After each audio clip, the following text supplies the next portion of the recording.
Halo YouTube, ketemu lagi bareng gue PJ. Di video kali ini gue masih mau bahas tentang aplikasi visa Jepang untuk turis. Nah, kalau di bagian pertama kemarin, gue udah jelasin caranya book appointment atau buat janji temu di VFS Global. Buat teman-teman yang belum nonton, gue saranin teman-teman untuk nonton dulu video bagian pertamanya. Linknya bakal gue taruh di kanan atas. Pertama-tama yang bakal gue bahas yaitu persyaratan atau dokumen apa aja sih yang diperlukan untuk bikin visa turis, baik untuk yang single maupun yang multiple entry. Untuk persyaratannya sendiri sebetulnya udah ada daftarnya, ini bisa juga dilihat di website VFS Global. Yang pertama, teman-teman perlu menyertakan paspor asli. Kalau misalnya teman-teman masih punya paspor lama, yang di dalamnya itu udah banyak cap imigrasi atau ada histori pernah ke Jepang, sebaiknya teman-teman sertain juga. Ini kemarin gue sempat menyertakan juga fotokopi dari paspor lama yang ada capnya. Tapi ternyata setelah pengecekan dokumen itu nggak diperluin lagi karena gue udah bisa menyertakan buku paspor aslinya. Jadi nggak perlu difotokopi lagi ternyata. Yang kedua, teman-teman perlu mengisi visa application form. Nah, ini bisa diisi secara digital atau ditulis tangan. Ini gue udah tanya via email dan ternyata boleh ditulis tangan, yang penting rapi dan gampang dibaca. Untuk cara pengisian visa application form ini bakal gue jelasin di video selanjutnya. Selanjutnya, pas foto. Ini teman-teman cuman perlu satu lembar aja, ukurannya 4,5 cm dikali 3,5 cm. Pas foto ini wajib pas foto terbaru yang diambil kurang dari 6 bulan. Dan backgroundnya itu putih. Selanjutnya untuk WNI pastinya teman-teman perlu menyertakan KTP. Ini fotokopi aja cukup satu lembar. Tapi fotokopinya itu di A4 dan jangan digunting. Nah, persyaratan selanjutnya yang gua sertain adalah surat keterangan bekerja. Nah, ini kebetulan gua memang kerjanya di perusahaan keluarga, jadi suratnya itu kurang lebih menuliskan bahwa gua memang betul kerja di perusahaan A dengan posisi sebagai marketing misalnya, dan dengan gaji per tahun atau per bulan itu sekian. Nanti yang tanda tangan biasanya sih HRD ya, cuman kalau misalnya gua kan memang langsung orang tua ya, jadi orang tua gue yang tanda tangan gitu.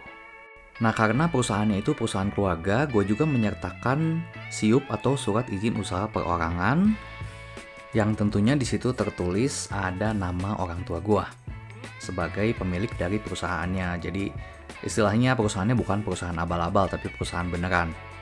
Tapi kalau misalnya teman-teman kerjanya memang di perusahaan besar, teman-teman tinggal minta aja ke HRD. Jadi nanti dibikinin surat keterangan bekerja dengan kop surat perusahaannya yang resmi.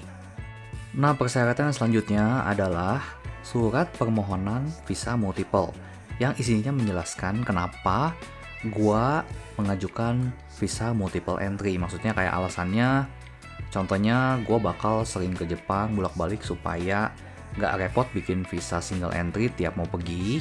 Jadi gua pengen apply untuk visa multiple. Kurang lebih isinya seperti itu.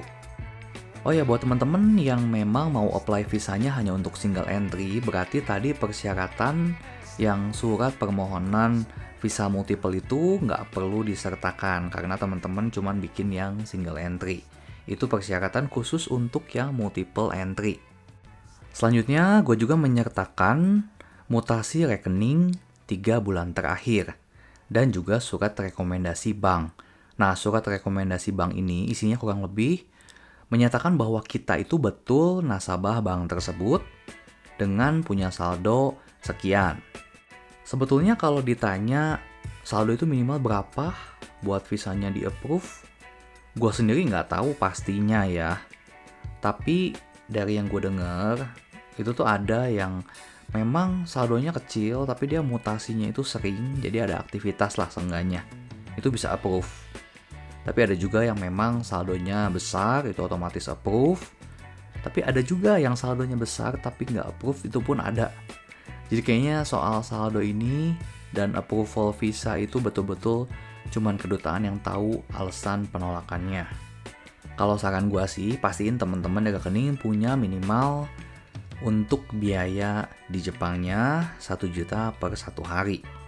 Contohnya kalau teman-teman misalnya pergi 7 hari, ya minimal di tabungan ada 10 jutaan lah. Untuk surat rekomendasi bank, teman-teman bisa langsung ke cabang tempat teman-teman nabung. Misalnya di Bank BCA itu, gua dulu kalau misalnya bikin surat rekomendasi bank itu bayar 50.000. Tapi kebetulan kemarin karena gua nabung di Cbank dan gua minta surat rekomendasi ternyata gratis alias nggak usah bayar. Menurut gue ini nilai plus banget ya.